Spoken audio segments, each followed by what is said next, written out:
Good evening, everyone. This is Melissa Thomas of Florida National News coming to you with the evening news rundown for your Tuesday, October 6th, 2020. Hopefully, you're having a great day so far.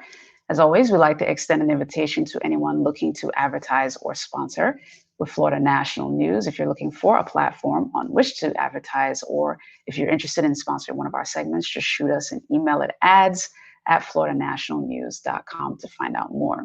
And as always, we like to get you guys started with the latest COVID-19 reports globally here in the United States and in the state of Florida. So globally, according to the World Health Organization, they're reporting over 35.3 million confirmed cases and over 1,039,000 confirmed deaths. Here in the United States, Johns Hopkins University is reporting 7.46 million confirmed cases and over 210,000 confirmed deaths. Here in the state of Florida, the Department of Health is reporting over 720,000 confirmed cases and over 14,800 confirmed deaths between residents and non-residents.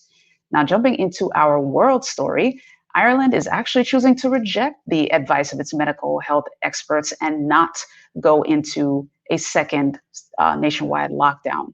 This is actually the first time they have chosen to go against their medical health experts' advice for that. But they decided to order tougher restrictions instead to combat COVID-19, but they decided to not do a 4-week lockdown. The three-party coalition led by Prime Minister Michael Martin instead heeded warnings from business leaders that the country's economy couldn't cope with a second shutdown along the lines of what was imposed back in mid-March. Most of those restrictions have been eased since May. Prime Minister Martin said, quote, "We have decided at this stage not to move to a more comprehensive lockdown." So he said that the government was seeking to protect businesses that had just reopened for trade, saying, quote, it's about protecting lives and livelihoods. We can't do one without the other. Now, the government's pandemic advisory panel, the National Public Health Emergency Team, had called for the country to move immediately back to level 5, which is their highest level of the pandemic management system in their country. But that would have shut everything down except essential services and schools. Now, their call has been following an unrelenting escalation of new cases in Ireland, where state-funded hospitals have only modest capacity to cope compared to European Union norms. Now, the experts, led by Chief Medical Officer Tony Holohan, argued that a move to level 5 was going to be inevitable given the persistent day-to-day rise in cases since July. Prime Minister Martin said national COVID-19 restrictions would be raised only a single notch to level 3. Now, this involves bans on most social gatherings, and it cancels all amateur sporting events. Church services will be available online, but not in person. Weddings and funerals can have up to 25 people present. So we'll continue to keep you guys updated on that. Now, jumping back here to the United States, we have a bit of an update.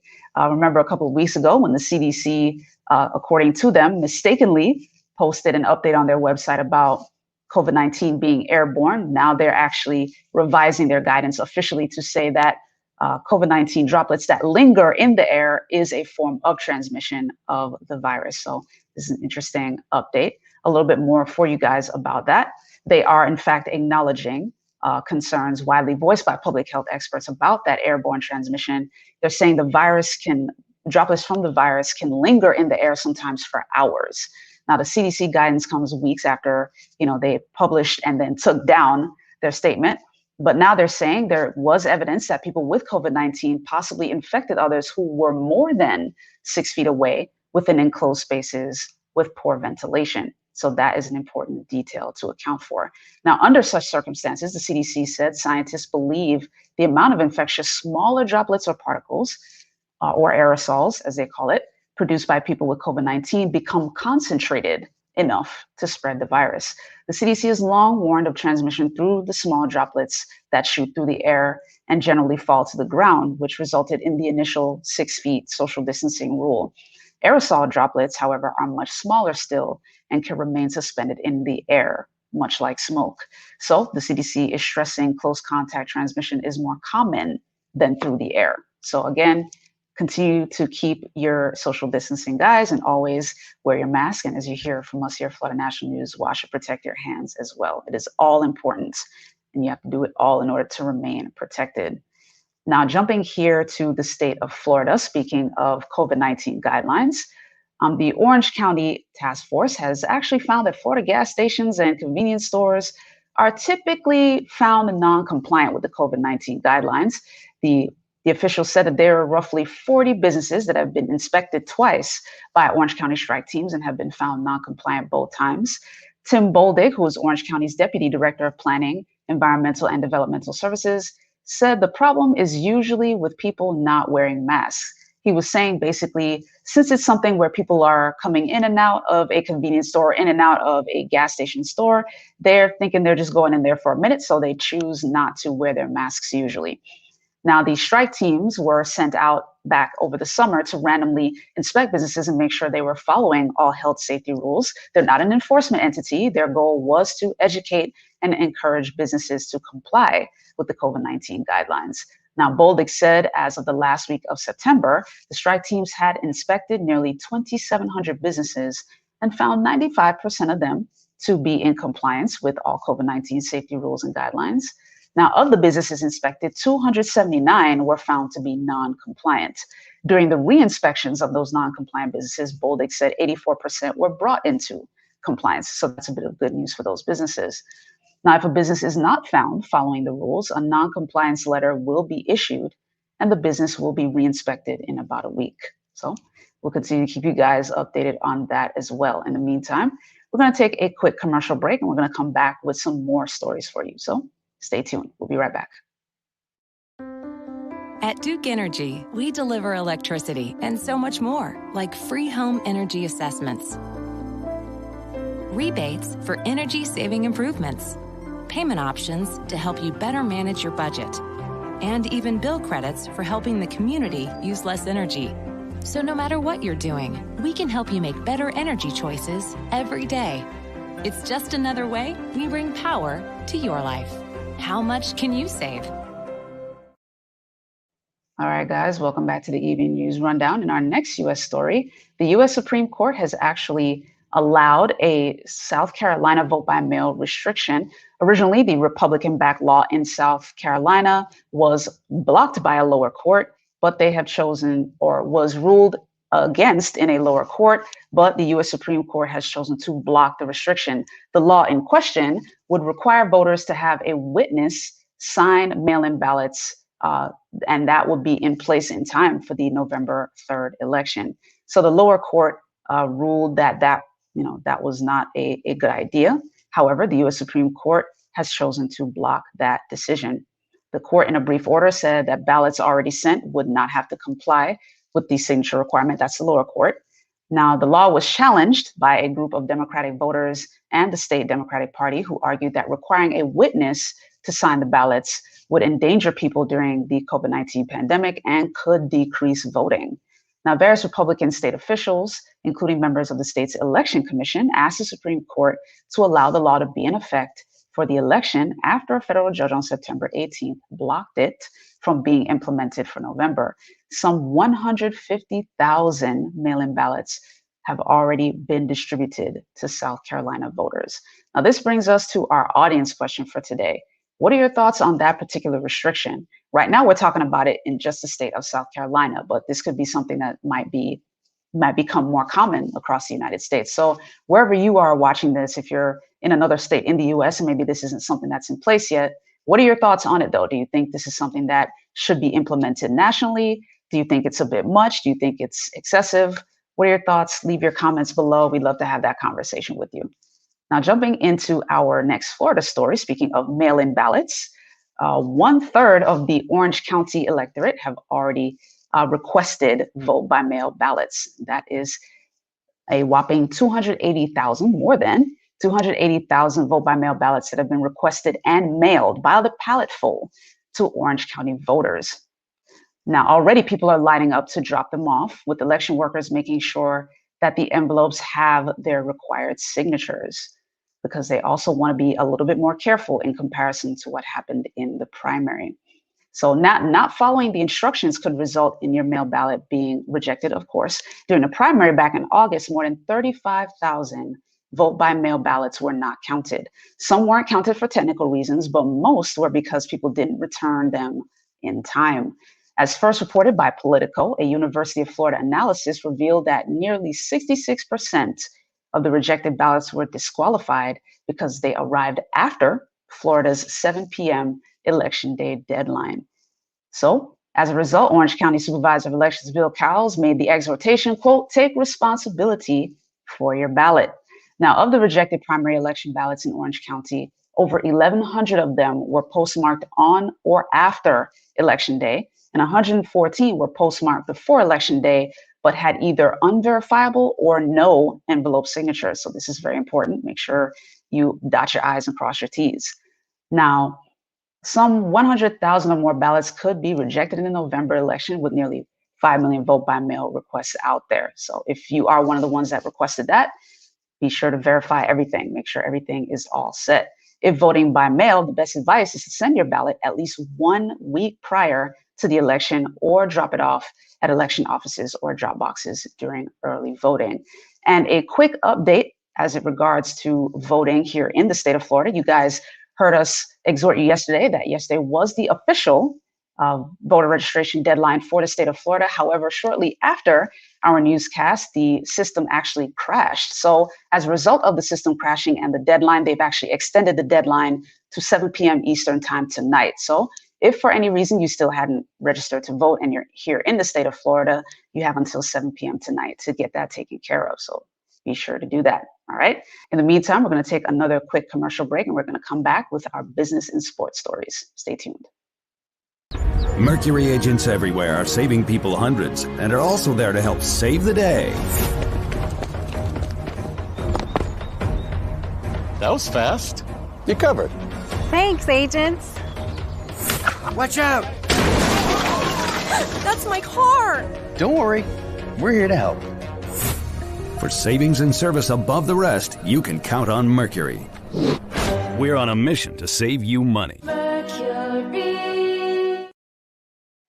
All right, guys, welcome back to the Evening News Rundown. And in our business story for today, Southwest Airlines is having to do some major pay cuts in order to avoid layoffs and furloughs for the year 2021. In a bit of an update, the CEO, Gary Kelly, he recorded a video to the employees on Monday announcing that the airline will need to, quote, sacrifice more by undergoing those pay cuts in an effort to avoid those layoffs and furloughs. Now, the announcement comes as the airline industry has been pleading for an extension of the payroll support program allotted under the CARES Act, which Congress passed in March, and following the expiration of the $25 billion bailout on October 1st.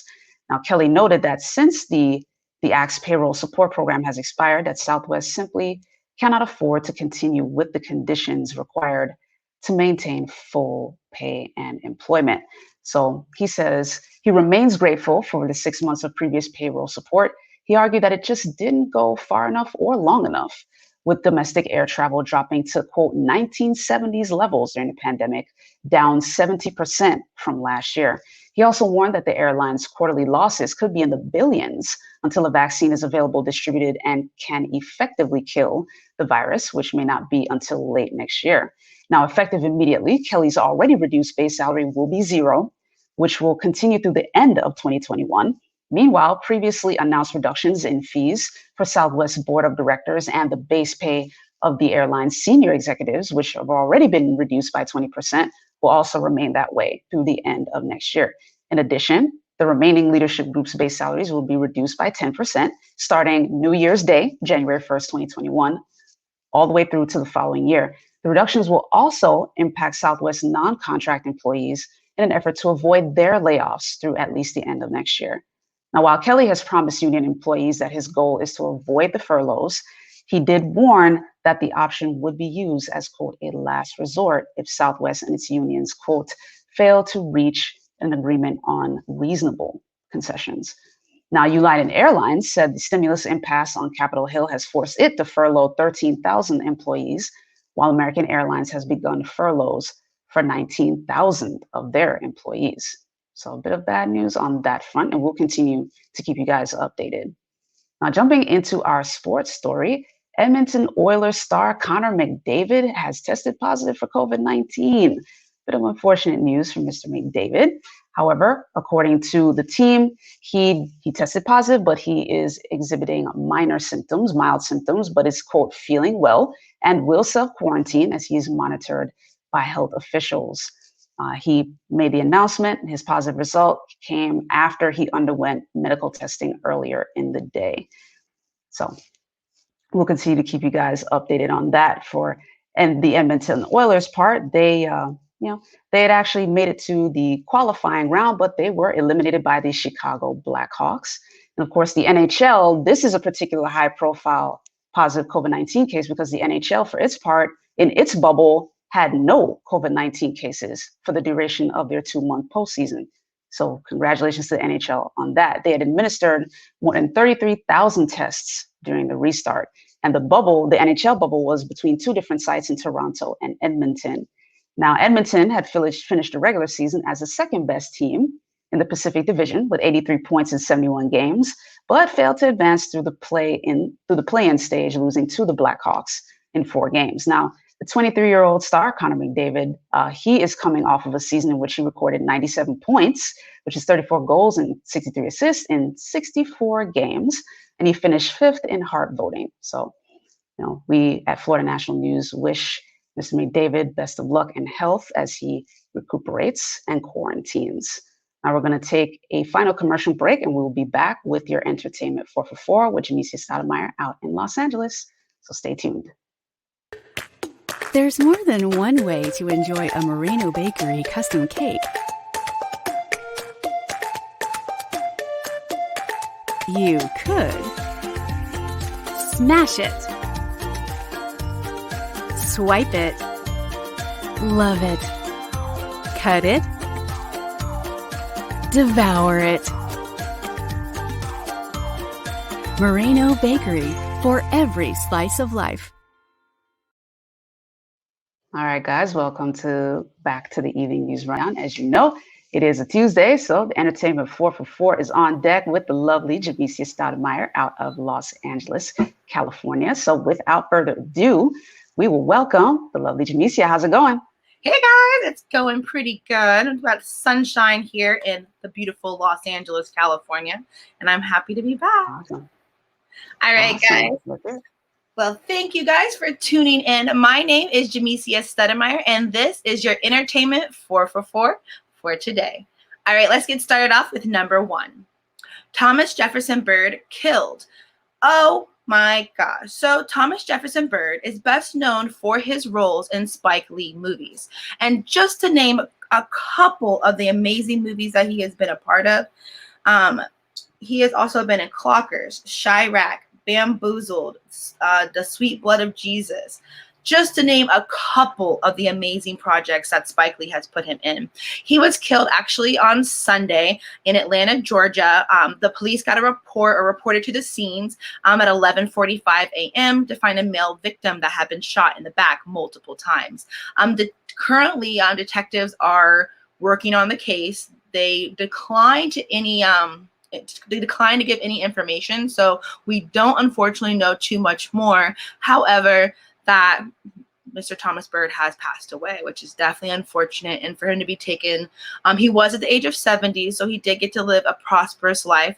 In his life, besides acting for the amazing Spike Lee, he also was nominated for 2003 Tony Award, which he was in a play with Whoopi Goldberg, Raw Maney, Black Bottom, which is also being remade into that Netflix series with Chadwick Boseman.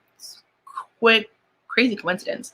But homicide detectives are still working on that. And so Spike Lee, he posted on his Instagram, as well as Viola Davis and the other Black celebrities, that just this man has been an influential person, a singer, a dancer, a thespian. So we wish his family well wishes, and that their grieving process may be quick and so forth.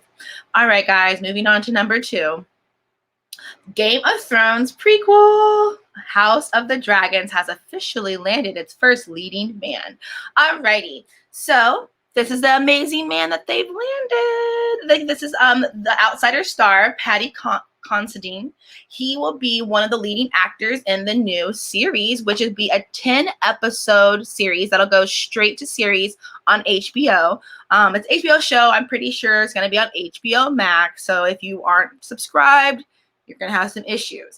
But we all know that Game of Thrones has been definitely a culture, part of the culture, and everyone from every diverse walk of life is loving it. And the prequel of The House of Dragons is going to take place 300 years prior to Game of Thrones, and it's going to talk about the House of Targaryen. So I'm definitely excited for that. I hope you guys tune in. We'll keep you guys updated as more things come in, but they're keeping it real short.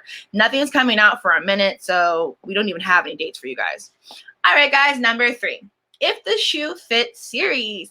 Woohoo! So Disney Publishing is to launch Meant to Be line of reimagined stories. So here is the title, which is If the Shoe Fits, which funny thing. So Disney Publishing is kind of really focusing on adult content, and Meant to Be will be the first adult IP content created for adults. So it's going to be very interesting. But the cool part is this amazing author, Julia Murphy, she is the author of several different books, and her books took the angle of really adult series inspired by classic fairy tales. So I do have a little excerpt for you guys that they have published, and I'll go ahead and read it. After having just graduated with a degree in shoe design and trying to get her feet on the ground, Cindy, Cinderella, of course, is working for her stepmother, who happens to be the executive producer of America's favorite reality show, Before Midnight. When a spot on the show needs filling ASAP, Cindy volunteers, hoping it might help jumpstart her fashion career, or at least give her something to do while her peers land jobs in the world of high fashion. Turns out being the only plus-size woman on a reality dating competition makes a splash.